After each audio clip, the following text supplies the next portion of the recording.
Bonsoir à toutes et à tous et bienvenue dans cette nouvelle édition du journal. Il est bientôt 19h, merci de nous rejoindre. L'actualité est chargée aujourd'hui, dominée bien évidemment par cette nouvelle coupure généralisée.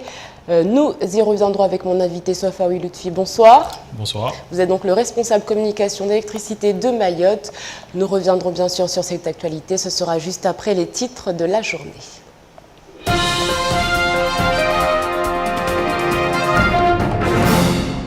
Cinquième blackout de l'année, troisième en moins de 2 semaines. À quand la prochaine coupure générale? La question est sur toutes les lèvres. Petit à petit, la population passe de la résignation à l'énervement. Et les plus virulents sont les commerçants qui doivent faire face à ces coupures à répétition. Le dernier conseil d'administration du comité du tourisme vient de valider son rapport d'activité 2013. Un rapport qui apporte des chiffres importants pour évaluer l'évolution du tourisme sur l'île Oulagon et la fréquentation augmente grâce notamment à des efforts de communication. On fera le point. Et puis les habitants du quartier de Doujani 3 sous le choc après un incendie qui a ravagé 3 de leurs maisons. Un blessé, des personnes stupéfaites et une jeune fille au commissariat. Voilà le bilan. C'est en tentant de mettre fin à ces jours que cette adolescente a mis le feu à son habitation. Les pompiers et les policiers sont rapidement intervenus.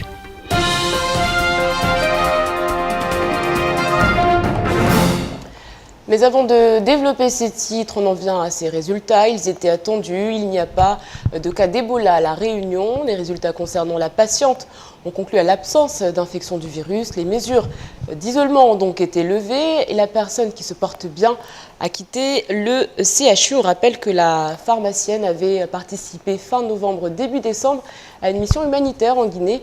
L'un des foyers de cette épidémie du virus Ebola. Elle est rentrée chez elle à La Réunion de jeudi à vendredi. Voilà ce qu'on pouvait dire sur cette affaire. Une nouvelle semaine, une nouvelle coupure. À ce rythme-là, on va passer les fêtes de fin d'année dans le noir. Voilà ce que l'on pouvait entendre ce matin suite à ce nouveau blackout. Il était 9h30 lorsque l'incident se produit. À 11h30, seule une centaine de foyers étaient encore en attente. En cette période de fin d'année, autant dire que les commerçants sans électricité ont du mal à se contenir. Les images sont signées Abbas Aliti. La coupure générale de samedi est encore dans toutes les têtes. Autant dire que lorsque ce nouveau blackout survient, la tolérance de la population avait fondu comme neige au soleil. En moins de 2 semaines, Mayotte aura connu plus de 6 heures sans électricité, ce que les habitants reprochent à EDM, le manque d'information et donc d'anticipation. Moi, ce qui m'embête, c'est qu'on a des instruments, on a des matériels assez fragiles dans notre maison et à force de coupures, on finit par bousiller nos matériels. Et si on le bousille, ça coûte cher. Oh, c'est quelque chose de très énervant.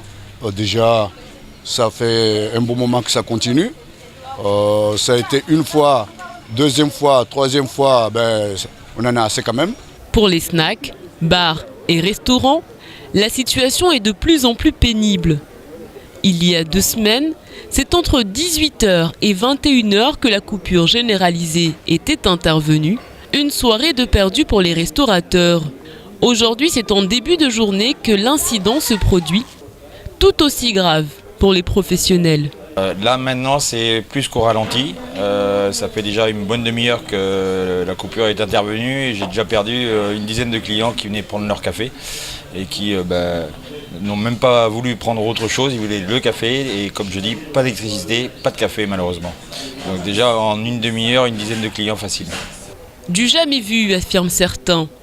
Que faire? La situation va-t-elle perdurer?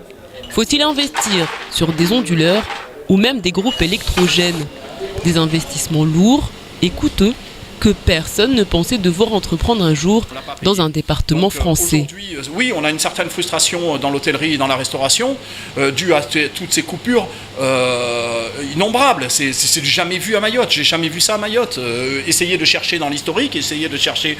Je disais tout à l'heure à mes employés, on se croirait à Majinga ou on se croirait à Moroni ou dans d'autres endroits, sans vouloir les citer, où il y a des coupures d'électricité constantes.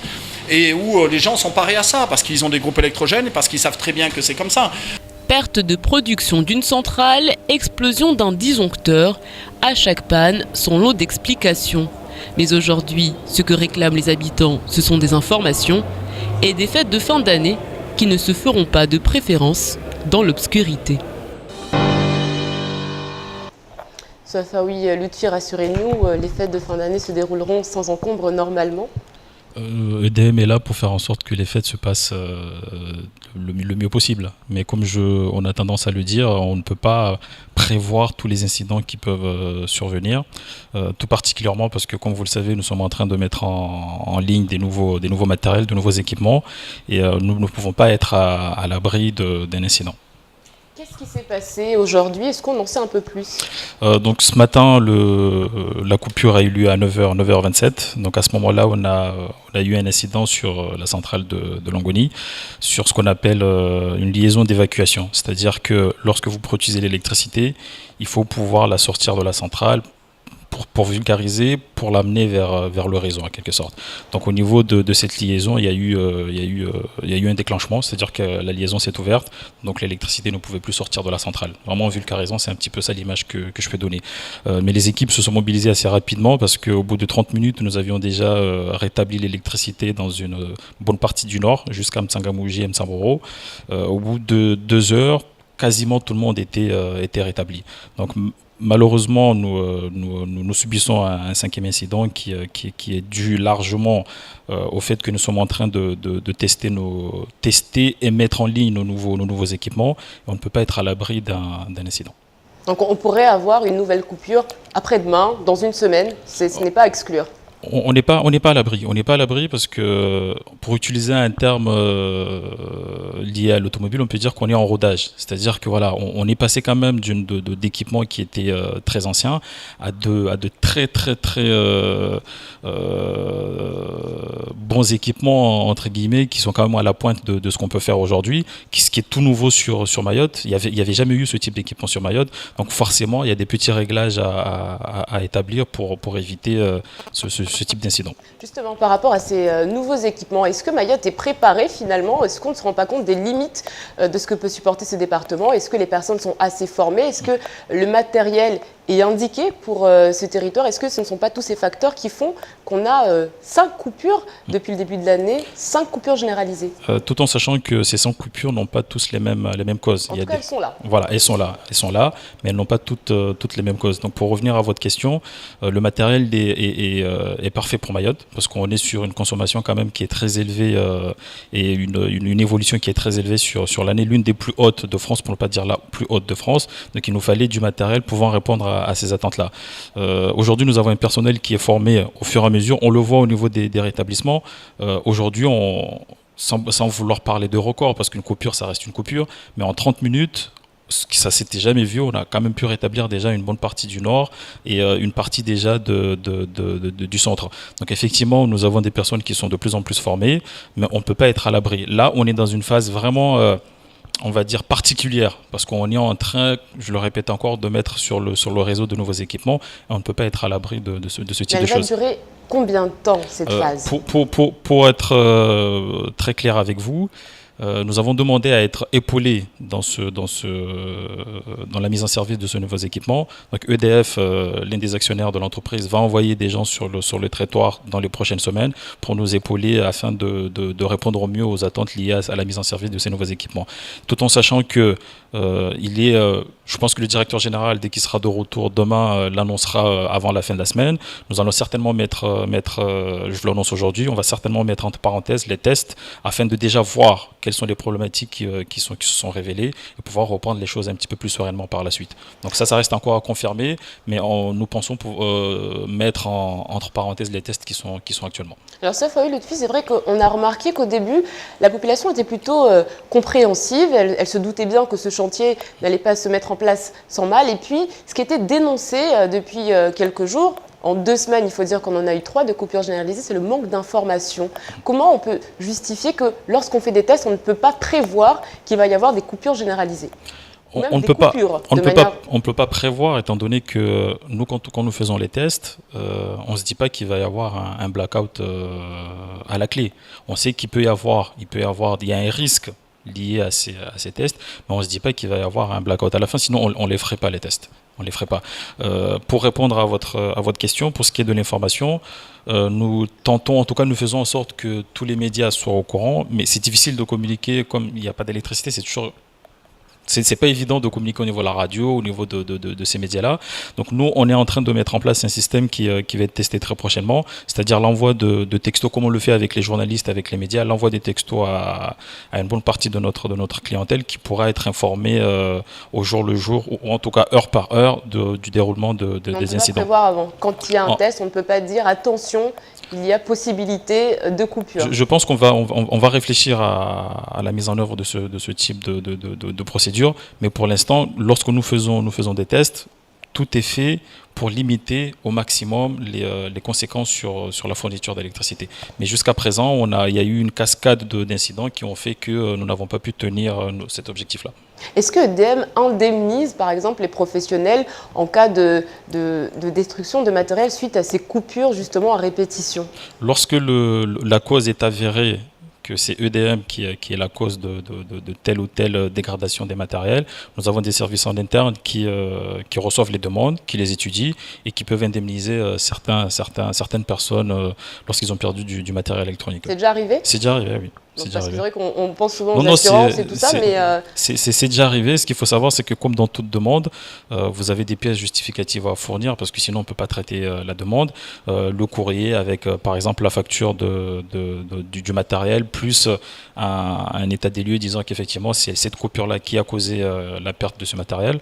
On a déjà indemnisé des gens comme ça, et c'est pas rare. Aujourd'hui, il faut investir dans des onduleurs, il faut investir dans des groupes électrogènes. Selon vous ? C'est toujours bien de se prémunir de tout ce qui peut arriver, parce qu'on est sur une île, on le répète assez souvent, on est dans une zone non interconnectée, on ne peut compter que sur nous-mêmes. Donc effectivement, les gens ont la possibilité aussi de s'équiper pour protéger leur matériel. On ne leur dira pas de ne pas le faire. Il en va de la protection de leur investissement. Merci beaucoup Safawi Lutfi pour Merci à vous. Toutes ces précisions. Donc voilà, on n'est pas à l'abri d'une nouvelle coupure. Je pense qu'on aura l'occasion d'en reparler. Le dernier conseil d'administration du comité du tourisme vient de valider son rapport d'activité 2013, un rapport qui apporte des chiffres positifs pour Mayotte. Le taux de fréquentation augmente sur le territoire. Alors, faut-il y voir un espoir pour le développement touristique tant attendu à Mayotte ? Reportage de Camille Leca. Plus 14% de fréquentation touristique en 2013. C'est le chiffre à retenir du rapport d'activité du comité du tourisme. On retrouve ainsi le niveau de 2010 avant la mauvaise presse dont a souffert l'île suite aux émeutes contre la vie chère. Une augmentation qui n'est pas due au hasard. Selon Atoumani Harouna, le travail du comité, de l'État et des collectivités sur la communication y est pour beaucoup. C'est le fruit de 3 années de travail, de communication, d'accueil de presse, mais aussi des tours opérateurs européens. Je peux rajouter aussi que la politique aussi est passée par là, parce que Mayotte RUP, la départementalisation qui rentre dans son œuvre petit à petit. Malgré des chiffres encourageants sur la saison 2013-2014, il y a encore beaucoup de problèmes à résoudre pour favoriser l'essor du tourisme. On pourrait faire mieux, peut-être 30% de plus si on avait des hôtels, si on avait des compagnies aériennes réguliers venant de métropole. Je rappelle que la hausse est plutôt vers l'Europe, plus. Et comment c'est difficile pour que ces gens-là accèdent à notre destination Mayotte. Le rapport d'activité souligne aussi les différentes actions mises en place par le comité, comme celle de la Brigade verte pour l'entretien des sites de point de vue ou encore le suivi de structures touristiques en difficulté par le label Ilang. En 2013, il a ainsi accompagné 16 structures, des actions qui petit à petit devraient aider Mayotte à sortir du tourisme affinitaire pour enfin séduire des voyageurs venus d'horizons plus différents.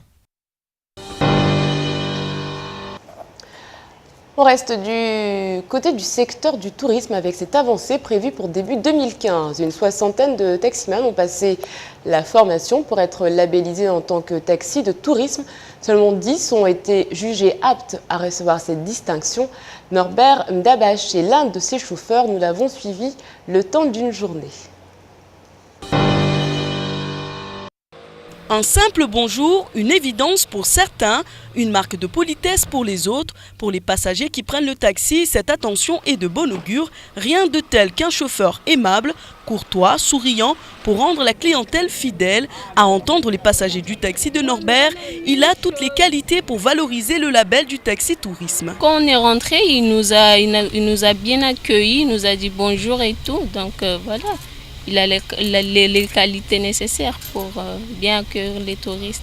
Formation auprès de la Chambre de métier de l'artisanat de Mayotte. Norbert est confiant. La formation est certes courte puisqu'elle ne dure que 24 heures, mais l'angle choisi porte sur le partage des expériences des 60 taximans présents. La formation s'est déroulée en 2 phases, théorique sur l'accueil et prise en charge du touriste dans un premier temps. Ensuite, les participants devaient exposer leur connaissance du territoire et de la culture locale. Les touristes qui arrivent, les cadres de Maïko, ce sont déjà anglophones, surtout les Allemands, les Américains, les Kenyans, les Africains du Sud, ainsi de suite. Tout ça, ce sont des gens qui peuvent écrire anglais. Avec la formation que j'ai eue, ça m'a donné une intention de commencer à faire des petites collaborations avec des grandes entreprises comme l'hôtel Trevani. Comment donner une bonne image du tourisme mahorais?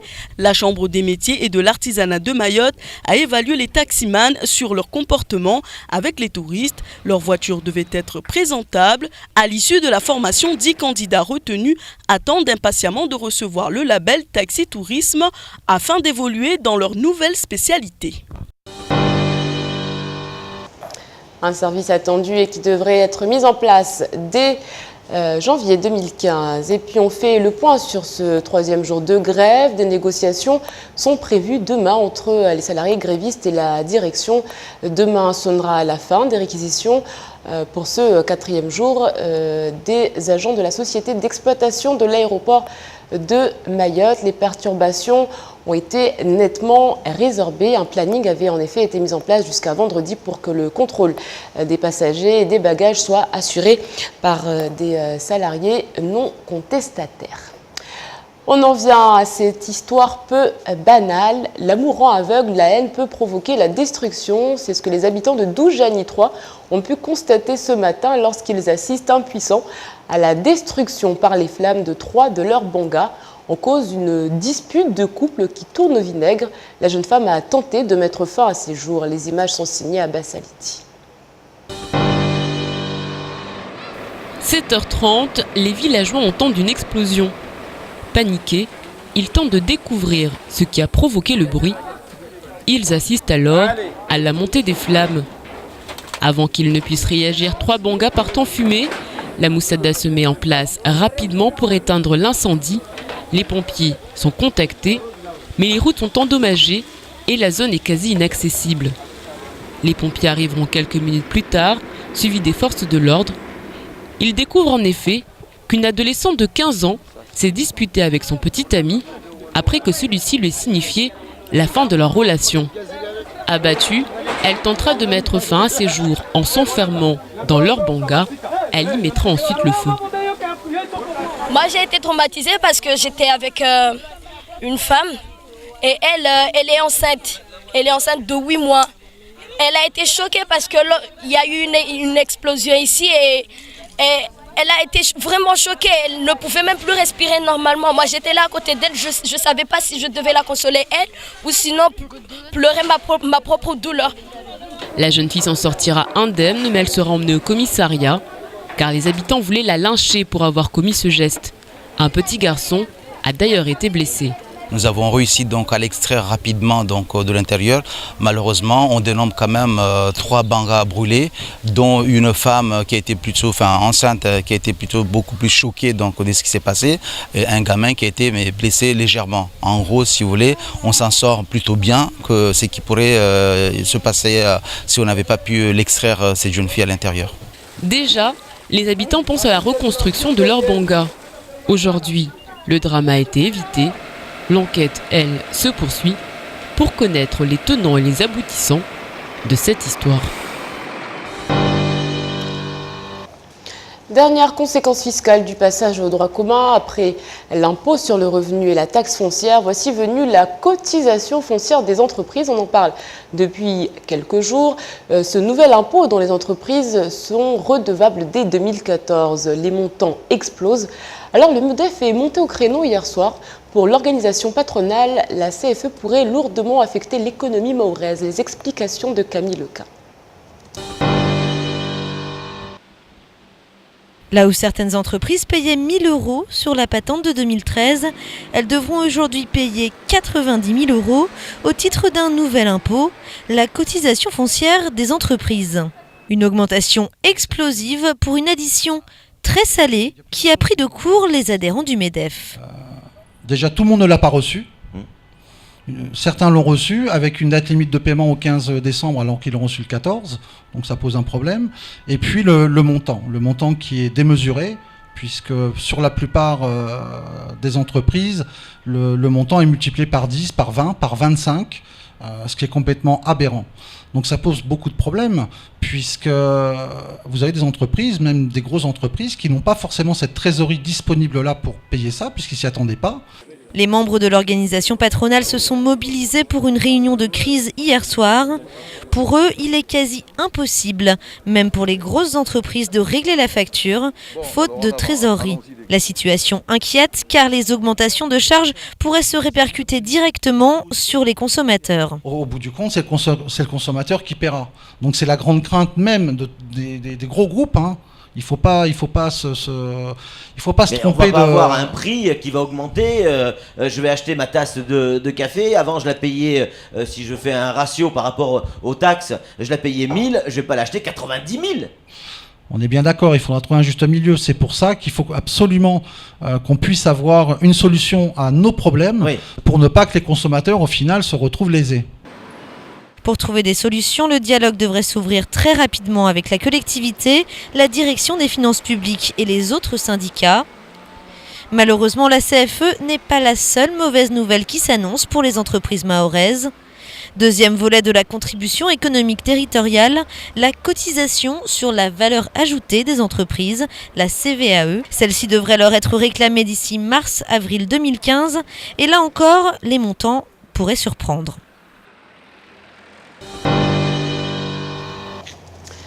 À noter qu'une matinale d'information sera organisée demain à la CCI. Elle devrait apporter des explications sur le calcul de la CFE et permettre aux représentants des entreprises d'exposer leurs craintes. On aura l'occasion, bien évidemment, d'y revenir. En attendant, il est l'heure pour nous de faire l'actualité en bref.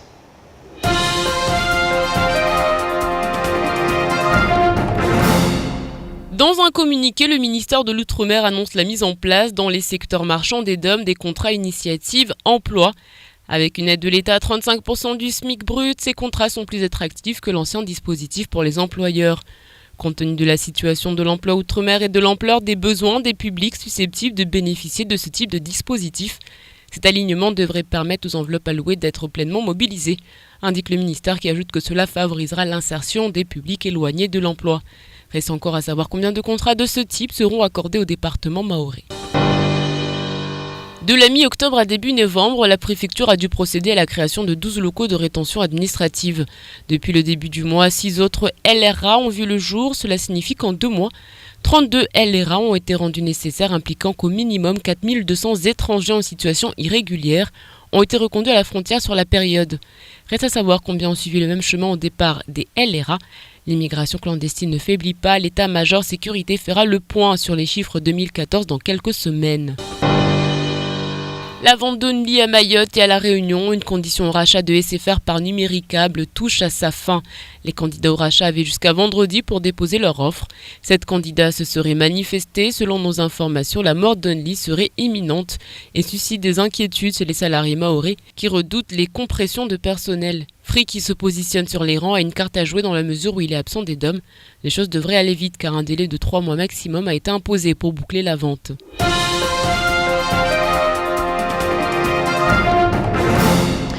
Ça y est, les litchis sont arrivés. Ils sont vendus en grande quantité sur les marchés de l'île. Les Mahorais qui se préparent à célébrer les fêtes de fin d'année sont allés faire leurs provisions ce matin. Et si tout va bien pour les litchis, ce n'est pas le cas de la vente de bananes, manioc et autres. Les commerçants disent en effet acheter trop cher les régimes de bananes notamment. Et pour pouvoir les vendre au bas prix, il faudrait tout simplement qu'ils acceptent de perdre beaucoup d'argent. Quelles affaires donc en cette période de fin d'année? Shakila Issouf fait le point pour nous. Les fameux litchis ont fait leur entrée dans le bal et comme on le présageait, il n'y a pas fallu beaucoup de temps avant que les cartons ne se vident. Bonne affaire pour les vendeuses, les prix varient généralement selon l'offre et la demande. Aujourd'hui, la demande est plus forte que tout. Mais oui, je vois, il y a l'activité, oui, aujourd'hui. Je crois qu'on va vendre beaucoup, oui. Ça c'est sûr. Vendu à 3 € le kilo de litchi, en fin de mois de décembre, les clients espèrent tous que le prix baisse. En attendant, cette fin d'année s'annonce difficile pour les mamans au marché. Plus de bananes, plus de manioc. Il faut se rabattre sur ce qu'on trouve. Haina décembre. Chongo pia zoto buza. Tuzoto hibu pia ti friape, ti muhogo, ti trovi, kabu. Hatala majimbi ya komande woho. Yoto kankosa. Mais tout n'est pas si gris. Si les denrées alimentaires sont de plus en plus chères, l'engouement est tel que le plus important pour les consommateurs, c'est de repartir avec son sachet de litchi. Les Mahorais devraient faire moins de voulées en cette fin d'année, mais déguster autant qu'ils le veulent du fruit rouge tant apprécié des îles. À la fin de cette édition, merci à vous de l'avoir suivi. Demain, journée mondiale pour la langue arabe et puis journée internationale des migrants. Nous souhaitons une bonne fête à Gassian. Sachez que Steven Spielberg, réalisateur, scénariste, producteur américain, est né un 18 décembre. Nous retiendrons de lui cette citation: quiconque sauve une vie sauve le monde entier. Dans quelques instants, la météo d'Ornella Perrine, suivie du journal en Mahorais et du temps de parole. On parlera politique et cantonale. Excellente soirée à toutes et à tous sur KTV. On se retrouve demain pour un nouveau journal. Kwaheri.